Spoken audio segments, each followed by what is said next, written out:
India being in the top 3 maritime communities with 12% of the world's seafarers gives immense importance to the safety, well-being and rights of seafarers who form the lifeblood of global trade and maritime stability. Madam Chair, over the last 2 years in response to shipping attacks and rising incidents of piracy in the Western Arabian Sea, the Indian Navy has deployed over 35 ships in the region, carried out more than 1,000 boarding operations and has responded to over 35 incidents. India being in the top 3 maritime communities with 12% of the world's seafarers gives immense importance to the safety, well-being and rights of seafarers who form the lifeblood of global trade and maritime stability. Madam Chair, over the last 2 years in response to shipping attacks and rising incidents of piracy in the Western Arabian Sea, the Indian Navy has deployed over 35 ships in the region, carried out more than 1,000 boarding operations and has responded to over 35 incidents. The credible and swift actions of the Indian Navy have saved more than 520 lives, irrespective of nationality. Since November 2023, the Indian Navy has safely escorted over 367 merchant vessels carrying over 14.7 million metric tons of cargo, valued at over $6.3 billion. India's decisive action in the liberation of MV Ruin from Somali pirates and the rescue of crew members demonstrated India's commitment to safeguarding seafarers, irrespective of their flag and nationality. Indian seafarers serving on the Marlin Luanda showed exceptional courage in the face of a missile attack in the Gulf of Aden and were recognized with the IMO Bravery Award, while the Indian Navy received an IMO commendation for this operation. India's Information Fusion Center in the Indian Ocean region, the IFC-IOR, has strengthened real-time information exchange, while the Directorate General of Shipping, through the DG Com Center, has maintained round-the-clock crisis response cells and issued continuous advisories and coordinated with foreign maritime administrations for the safe passage of seafarers.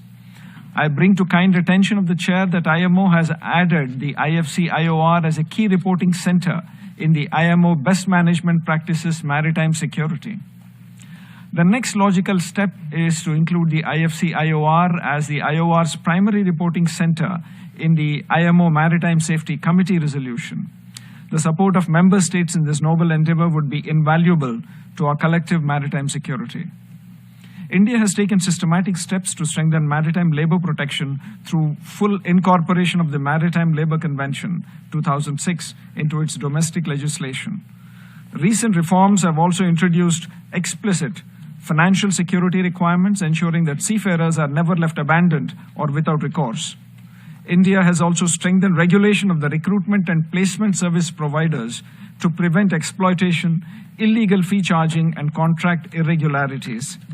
A 24 emergency helpline and grievance redressal system enabling timely support for seafarers in distress across the world has also been instituted. Madam Chair, India launched the Sagar Mein Samman, meaning Respect at Sea, initiative under the Maritime India Vision 2030 to promote gender-sensitive safety standards, improved accommodation and sanitation on board, zero tolerance for harassment, and the integration of gender considerations into safety management and audit processes. India has also demonstrated women's leadership at sea through the operation of an all-women crewed vessel by the Shipping Corporation of India, which stands as a model of professional capability and empowerment. A dedicated task force and 7 subcommittees have developed a national Women in Maritime policy.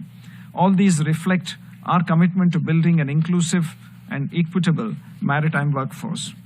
In conclusion, India's initiatives represent a comprehensive approach to labor rights, welfare protection, and gender inclusion at sea.